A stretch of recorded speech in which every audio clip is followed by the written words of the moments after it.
She had memorized the exact angle of his jaw when he stared at the city skyline, the way his silence carried more weight than most people's words, and the particular stillness that settled over the room whenever he walked in, and she knew, with a quiet devastation that lived somewhere beneath her ribs, that she was already ruined. Nadia Voss had not come to Hartwell and Cross Enterprises looking for love. She had come with a resume she had rewritten 14 times, a blazer she had ironed twice that morning, and a desperation so carefully hidden behind professionalism that no one could have detected it unless they knew where to look. She had been unemployed for 7 months after the small marketing firm she worked at collapsed overnight. She had loans, a mother recovering from surgery, and a younger brother still in college. Love had not been on the agenda. Survival had. Her boss, Caelum Hartwell, was the kind of man who made entire boardrooms go quiet when he entered. He was the co-founder of one of the most powerful investment firms in the city, built entirely from nothing by the time he was 32. He wore dark suits with the collar slightly open, never fully buttoned, as though even his clothing refused to be completely contained.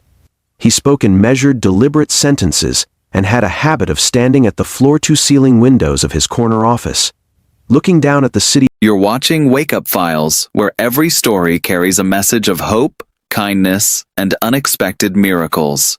If you believe one story can inspire millions, press like, share this video, leave your thoughts in the comments, and subscribe to Wake Up Files so you never miss a story like this. Below him with an expression that always looked like he was calculating something no one else could see. He was intimidating in the way that things of great beauty often are, not through cruelty, but through a kind of overwhelming presence that made ordinary life feel suddenly insufficient.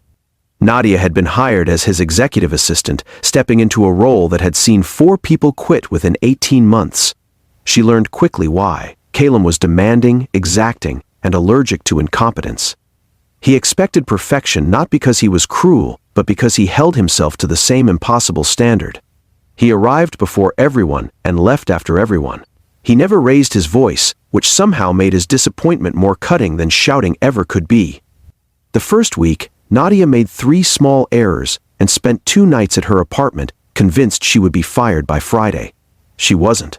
She fixed everything, anticipated more, and began to understand the rhythm of him, the way his schedule had patterns only visible if you were paying close attention, the way he preferred silence before an important meeting, the way he always had 2 cups of black coffee before 10 in the morning but never after. Months passed. She stopped fearing him and started, terrifyingly, understanding him. She noticed things she hadn't meant to notice. That behind the cold efficiency was a man who left anonymous charitable donations in the company's name without ever taking credit. That he kept a photograph in his desk drawer, turned face down, that he looked at sometimes when he thought no one was watching.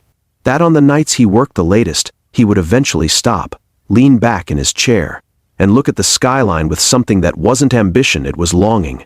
She recognized it because she felt it too, though she never would have dared to name it. The shift happened gradually, then all at once, the way all the most irreversible things do. They began working late together during a high-stakes merger that threatened to unravel the entire firm. Night after night, just the 2 of them in the glass office above the city, surrounded by documents and cold takeout, and the low hum of a building settling into quiet. Caelum began talking to her differently, not as an assistant, but as someone whose opinion he actually wanted. He asked what she thought. He listened. He pushed back when he disagreed and nodded slowly when she made a point he hadn't considered. For Nadia, those late nights became the most alive she had felt in years, and that terrified her more than any professional failure ever had. It was on a rainy Thursday, nearly midnight, when it happened. The merger documents were finally complete. They had won. He had stood by the window, and for once, he hadn't looked calculating, he had looked relieved, tired in a human way. He had turned to her and smiled, not the polished boardroom smile she had catalogued early on, but something smaller and more real. And in that moment, something cracked open inside Nadia that she knew she could not close again. She said nothing. She organized the documents, closed her laptop, and went home. She told herself it was exhaustion. She told herself it was the intimacy of a shared victory. Nothing more. She told herself 100 logical, sensible things, and believed none of them. 3 days later, Caelum called her into his office and closed the door. He did not sit at his desk. He stood near the window, the way he always did when something was difficult, and he spoke with a careful honesty that she would later think of as both the kindest and most devastating thing anyone had ever said to her. He told her that he had noticed, not accusingly, not coldly, but with a quiet awareness that something between them had shifted.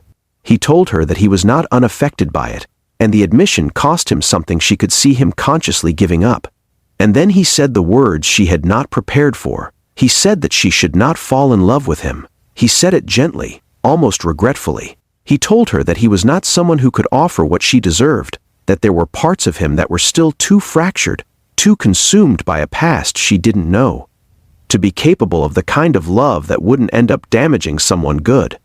He said he had learned this about himself the hard way. He asked her, with a directness that stripped away every comfortable ambiguity, to protect herself from him. She nodded. She thanked him for his honesty. She walked back to her desk with steady steps, sat down, and stared at her screen for 4 full minutes before she could breathe normally again. Because the truth, the quiet, devastating truth that she could not say aloud to him in that office, was that it was already too late. She had not been falling. She had already fallen, completely and without a net, somewhere between the midnight mergers and the turned-down photograph, and the way he listened to her like her words were worth the weight he gave them. She thought seriously about resigning. She drafted the letter twice. But then she thought about her mother's medical bills and her brother's tuition and the rent that didn't negotiate with heartbreak, and she stayed.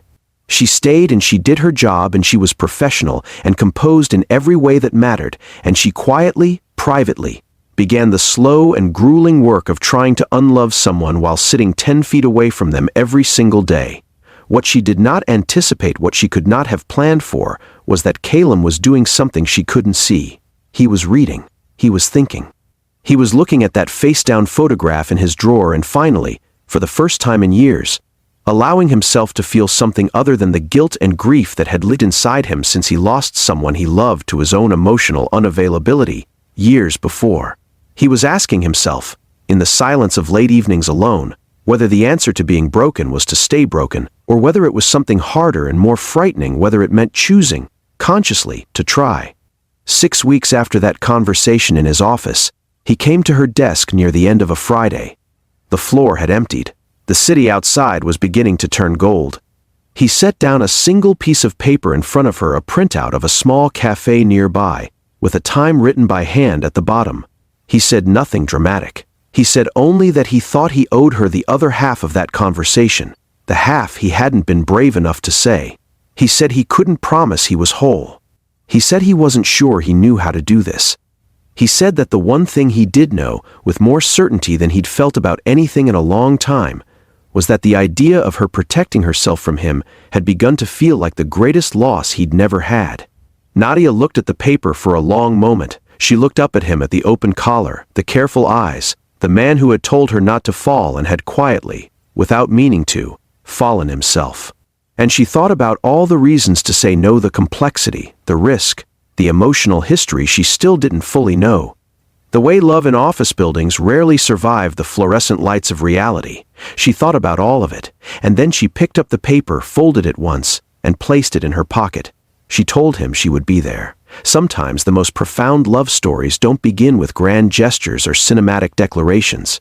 Sometimes they begin with a warning that comes too late, a person too honest to pretend they don't feel what they feel, and two people standing in a glass office above a city, finally brave enough to stop protecting themselves from the one thing that might actually heal them. If this story reached somewhere deep inside you, if it reminded you of a feeling you've carried quietly, a love that scared you, or a moment when it was already too late to turn back, please give this video a like, and share it with someone who needs to hear that it's okay to feel things this deeply. You are not alone in this. And before we close, drop a comment below telling me, have you ever been warned not to fall, and fallen anyway? I want to hear your story.